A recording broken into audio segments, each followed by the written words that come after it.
What is up, guys? Jimmy P here, Ride of Peach Productions. Back to talk to you about a movie I just watched here last weekend. 2017's Death House, which came out on Netflix recently, and that's how I was able to watch it. So originally, I had heard about this a few years ago. I had read about it in a Fangoria that I had. If you don't know what Fangoria is, it's a magazine dedicated to all things horror. So they had talked about it, and they were touting it as the Expendables of horror. And they had all these names attached to it. Tony Todd, Gunnar Hansen, Michael Berryman, the guy from The Hills Has Eyes, that real creepy albino guy, Kane Hodder, Bill Moseley, Sid Haig, PJ Souls, Barbara Crampton. I mean, so many others. No Robert Englund though, so it can't be the Expendables, right? Right? So yeah, they had touted this as this was going to be the Expendables of horror. It was getting kind of written, I guess, around the same times that the Expendables had come out. It was actually written by Gunnar Hansen. If you don't know who he is, he was the original Leatherface way back in the day in the original Texas Chainsaw Massacre. So that's interesting. It's coming from somebody who's rooted in horror. So I didn't know what to expect going into the movie, but I thought it was going to be pretty awesome with all these names attached to it. But boy, was I wrong. Here's a trailer. The Death House, established in 1954 under the Eisenhower administration, serves as a federal maximum security prison, medical, psychological, and parapsychological research center. Agent Novak, meet your fellow graduate, Agent Toria Boone. Welcome to Death House. Does it live up to what you studied? Ask me again in 12 hours. Some are dosed with just LSD, while others are subjected to electroshock, sensory deprivation, all to break down the subject's personality. They've got some surprises waiting for you and your girl here. Our goal is to eradicate evil. I will fuck you in hell. Did Sieg ever mention Death House to you? Ever any talk of the five evils? I know this house is insane, and I know that you have to be careful.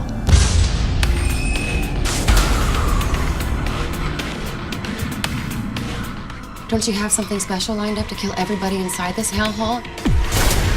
Tell me you're both armed. What about the five evils?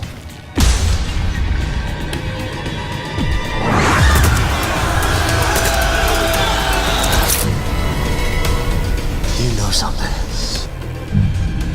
I know everything, Novak. Red Maid! We gotta find a way up. I am immortal. We need to get out of here. I will follow you to hell. The way out is not that way. It's down to them. With me.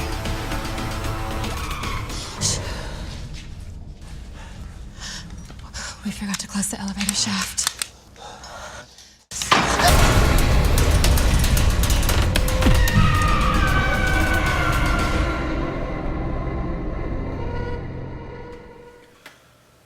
Alright, so we're back talking about Death House.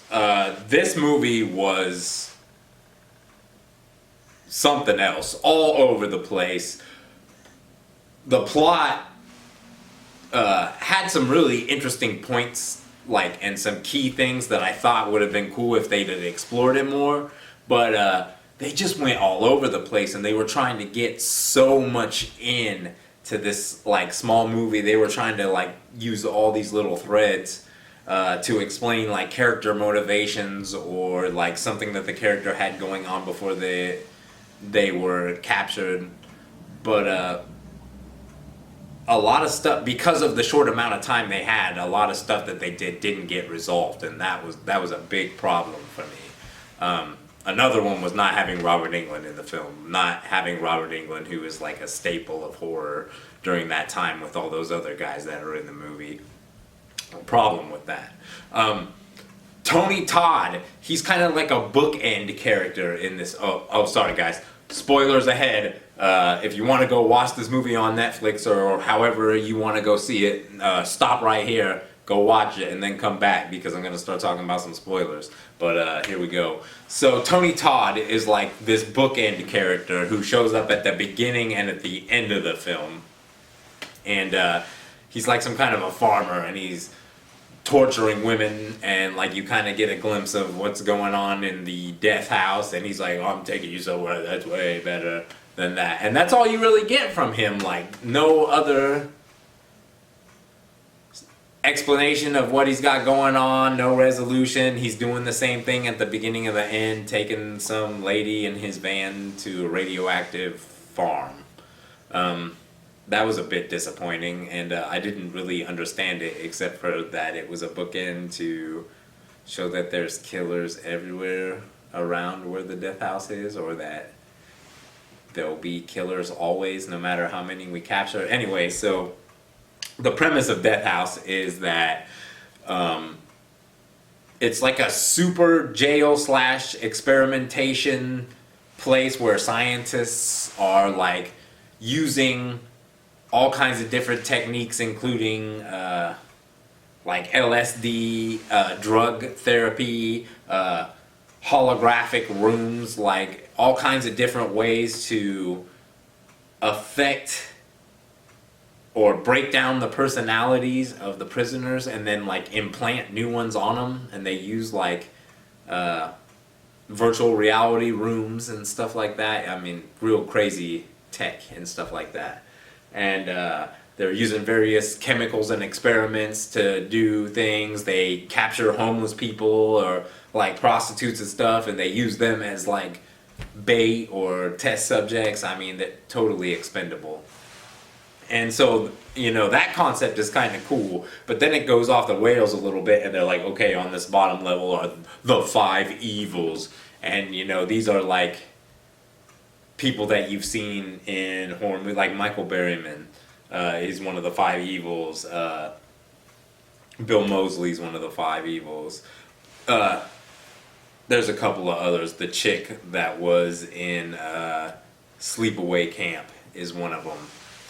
But they are all like one of them's a Nazi, which I'll get into in a little bit. And one's a necromancer, and then you know, so on and so forth. These people are like mythological with their powers and stuff, and they keep them down on the bottom level, and you know, they don't interact with them if they don't have to because they're so bad. So there's these 2 like agents that are visiting the facility that, you know, have some mental problems, you know, things they've done in their past, yada yada yada, that makes them the perfect candidates for going there. And they start to unravel what's going on inside the place. The place has like a typical like explosion. Somebody sneaks an EMP, like for no reason somebody is there and puts an EMP bomb. Well, there's a reason actually. But for like no rhyme to how it's going down, they get an EMP bomb smuggled into the facility. It goes off. The whole system's like has like an hour power save backup, so like the people of the facility are trying to get together. The power goes down, all the inmates are free. Kane Hodder plays like this guy who's been studying the 5 evils and learn how to tap into their power, and he can't die. And so he's like getting the prisoners to go behind, to like follow him to go down to get to the 5 evils. And so, you know, it's the doctors and these agents trying to survive what's going on, and some stuff ensues. I don't want to go too deep into it because you should just watch this. Not because it's good, but because it's just so ridiculous. I want to talk about some of the things that bothered me about this film. For one, when they're talking about the 5 evils, Bill Moseley is portrayed as this Nazi that has been alive for a long time and stuff like that. And I thought that was gonna like influence his character going on through the film. Well, when you actually get to him in like the last 10 or 15 minutes of the movie that he's totally in there for, he's not talking like a German. He's not doing anything Nazi. He's calling himself God and then talking some crazy philosophy stuff. And it just doesn't make sense. What happened to the stuff about the Nazi killing and all that good stuff? I mean, don't get me wrong, that's not something that needs to be depicted in a, wide fashion, and I'm not trying to glorify it, but like if the character's a Nazi, wouldn't he be doing stuff like a Nazi? Especially he's been captured for 50, 60 years, he's not aging, something's going on there, but they don't bring that up at all. So there's like that crazy loose thread going on. The stuff about the two X-Files, yeah, the agents that are in this film are like your typical Mulder and Scully ripoffs, and like not good ones either. The acting's terrible. At least the chick has nice boobs when she shows them, and they have this crazy like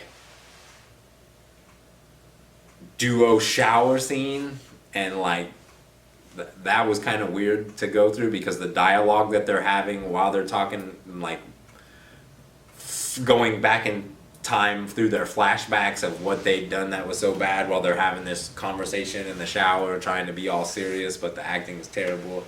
The acting in this movie pretty much on the whole is terrible, which also blows my mind. For say, Barbara Crampton does pretty good in her role. It looked like she was having a lot of fun there. Everybody else though was like either stiff, the lines didn't fit with the character very well, or it just poorly written lines. And this is prevalent throughout.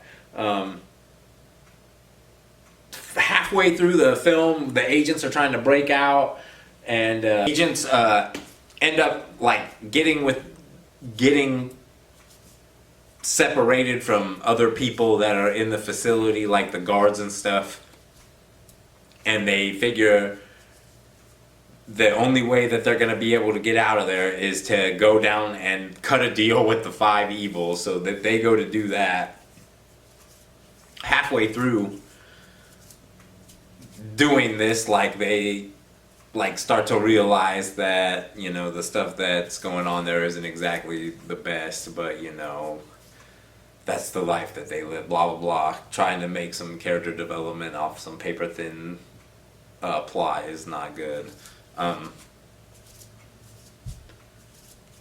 They get down to the five evils, and this is the only time that you're gonna see some of these awesome horror legends that you thought you were gonna see. Bill Moseley, Michael Berryman, the chick from Sleepaway Camp, some tall-looking Aussie guy that I don't know who it is off the top of my head, and the other guy that's like the necromancer. I don't know who that is either. They start talking their crazy psychobabble that there's no good and there's no evil. They're gonna start some new world order, and they're gonna go through them. Bill Moseley's lines are just, oh my gosh, they're audacious. With whoever was writing those lines must have like a crazy like ego thing going on with themselves, because these lines are so grandiose, it's outrageous. But Kane Hodder gets in there, blah blah blah. He's all like, I wanted to be like you, I've been studying you. They call him some punk asses. They do some crazy gas thing that's in there, and they kill all the prisoners, and Kane Hodder thinks that he can't die. The agents are dead, and then they trick him and he dies. He has some crazy CGI / gore explosion that looks alright. And then they have some more crazy lines, and then I guess the five evils get reborn through the two agents who it reveals were like in there themselves halfway through for no reason in the machines, like doing stuff. And like they don't really explain like what the agents' roles are when they go into the machines, when they're out of the machines, so you don't know if they're like in the virtual world or if they're in the real world. It gets really confusing and you're just like, what the? That's what happens with a lot of these things. There's some really cool stuff in here, like the gore is pretty darn good. There's one really particularly good idea in here that I really wish they would have went with, where a doctor is taking them somewhere to hide from Kane Hodder and his like growing forces, and they lock themselves in this crazy like room, and it's all dark, and at first like you don't think anything's going on in there, but the doctor lady starts getting nervous because she knows, she's like, I've dealt with these guys before, they're like the most docile, and like the male agent takes his light and he starts shining it in there, and you can see these crazy like skinless gooey monster things that are in various stages of like melting and stuff. And they just keep repeating, we no longer wish to be free. And like there's this one that's like just and has like a microphone, and like she just like goes up to it every once in a while and just screams like this most blood-curdling scream, and like it gets pumped through like the microphone so everybody can hear it. Now I actually thought that was quite interesting and unique, and I kind of just want to see a movie about those little creepy crawlers. So that was a pretty cool little idea, but that was really the only good idea in this film that I could find personally. And I'm trying to be positive here, but I'm not really sure what the heck happened. I didn't go too deep into the research before I started this video because I just really wanted to talk about it. It's one of those really bad, but it's compelling enough that you'll find yourself just watching and being like, what the fuck? But you don't want to stop. So for that reason, that's why I'm making this video, because if you're looking to have like a bizarre time, or like you want to watch something that is just gonna make you laugh because of the terribleness of it, I would highly recommend that you at least check this movie out. If it wouldn't have come on Netflix, to be honest, because I had heard about how bad it was, I probably wouldn't have checked it out. But I'm glad that I did, just because it was so horribly good bad, if that makes sense. Yeah, this is a good movie you could watch with your buddies and have a laugh. It's good to have a laugh by yourself. I actually watched it with my youngest daughter. I wish I'd have known about the boob thing, but other than that, we both had a good time, because it's just ludicrous. That's about all the time I got for this video. I just wanted you guys to hear my point of view, and I think you should check it out. If you like the content we're putting out here, go ahead and hit that like, subscribe, hit notifications so you're aware of more videos whenever we're putting them out. Rotten Peach Productions, I'm Jimmy P, and I'll catch you on the flip side.